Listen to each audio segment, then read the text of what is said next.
Bonjour les amis de Radio Camino. Vous le savez, cette chaîne parle souvent des chemins de Compostelle. Alors aujourd'hui, nous sommes le jour de la Pentecôte. Je voudrais vous parler de l'appel du chemin et en particulier d'autres chemins que ceux qui sont balisés de coquilles. Car ce qui est vraiment important, je pense, c'est de trouver chacun le chemin qui correspond à votre envie de cheminer à l'intérieur. Et je vais vous donner ici quelques idées de chemins alternatifs à Compostelle. Qui sait, ça va peut-être vous inspirer pour cet été.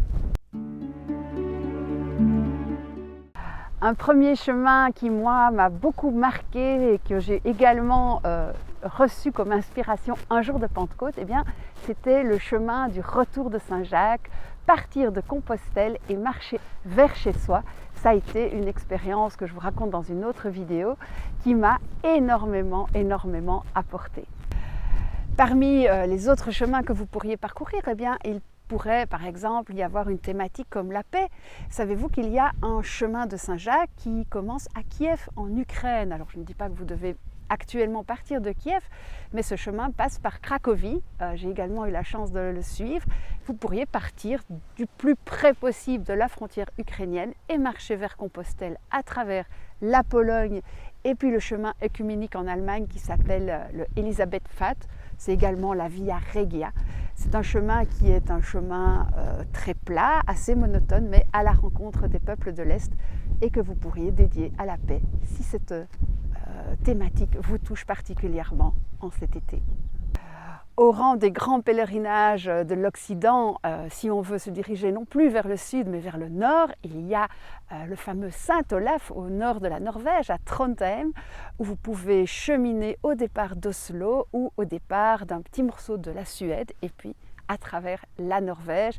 C'est un chemin ainsi que j'ai eu la chance de parcourir, mais à vélo, il est également tout à fait accessible à pied. Une autre idée de chemin, si vous êtes attiré par la spiritualité de Saint François d'Assise, eh bien, c'est de retrouver les traces de Saint François, notamment en Italie. Alors personnellement, je n'ai pas beaucoup aimé le chemin qui partait de Vézelay jusqu'aux Alpes. Par contre, j'ai beaucoup été touchée par les lieux où Saint François a vécu, à partir de l'Averna jusqu'à Assise et même au-delà d'Assise, avec le camino qui s'appelle Di cui passò Francesco. Voici également une idée pour vous plonger dans une autre spiritualité que la classique Saint-Jacques. Une autre figure très emblématique qui va peut-être vous parler, c'est l'archange Saint-Michel. Alors, quelle que soit la dimension que vous lui donnez, chrétienne, ésotérique, Saint-Michel, eh bien, ça peut être un but de marche. Soit, comme j'ai eu la chance de le faire en 2020, traverser la France du Mont Saint-Odile au Mont Saint-Michel, donc d'est en ouest, en passant notamment par Chartres. Soit, pourquoi pas, suivre cette diagonale de Saint-Michel qui, vous pouvez la commencer par exemple à la Sacra San Michele à Turin, voire même bien plus au sud dans les Pouilles en remontant par exemple vers le Mont Saint-Michel.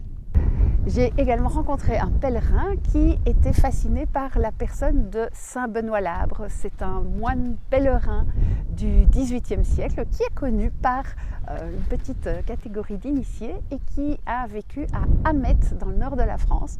Vous pourriez très bien suivre ses traces à travers toute la France en passant par Saint-Bertrand de Comminges et puis arriver à Rome où il est décédé sur les marches de l'église Sainte-Marie en Travestère. Pourquoi ne pas suivre les traces d'un ancien pèlerin? Voilà encore une idée de pèlerinage pour cet été. Vous êtes peut-être plus attiré par des figures féminines et je pense en tout premier à Marie-Madeleine bien sûr. Alors pourquoi ne pas cheminer vers Vézelay, voire de Vézelay à la Sainte-Baume en retrouvant les traces de Marie-Madeleine à travers la France. Vous pourriez également être intéressé par la figure celte de la déesse Arduina. Il y a ce magnifique chemin qui commence à la frontière entre l'Allemagne et la Belgique, à Malmedy, et qui va vous conduire vers Orval, puis le Mont Saint-Goalfroy, où cette déesse était vénérée, et même continuer plus au sud vers Vézelay. Je vous donne juste quelques idées basées sur mon expérience, mais si vous voulez en savoir plus, il y a le fantastique ouvrage de Fabienne Baudan, le guide des chemins de pèlerinage dans le monde. Alors sur 5 continents, vous avez 800 pèlerinages possibles, donc il y a de quoi faire si vous voulez changer du traditionnel Compostelle. Et alors, à votre avis, quelle est l'inspiration qui m'est venue ce dimanche de Pentecôte pour cet été? Eh bien, j'ai vraiment reçu un appel, c'est vrai. Je suis très attirée cet été par les figures des Vierges Noires que l'on va rencontrer principalement en Auvergne, la plus célèbre étant celle de Notre-Dame de Rocamadour. Mais figurez-vous qu'il y a énormément de Vierges Noires et de sanctuaires où des Vierges Noires étaient vénérées. Alors il est bien possible que l'on retrouve Radio Camino entre les volcans d'Auvergne, l'Aubrac et peut-être le Puy-en-Velay, qui sait. En tout cas, ça, je vous le réserve pour d'autres vidéos. Et puis surtout, je vous souhaite de suivre votre chemin vers les figures emblématiques qui vous appellent, vers les lieux, les sanctuaires qui vous appellent. Vous n'êtes pas obligé de céder à la mode de Saint-Jacques, ni de partir des villes qui font le plus de publicité. Sachez que vraiment le chemin, c'est un appel très personnel. Et donc, surtout, n'hésitez pas à suivre cet appel. En tout cas, c'est tout ce que je vous souhaite. Et puis, je vous dis à bientôt pour d'autres vidéos. Ciao!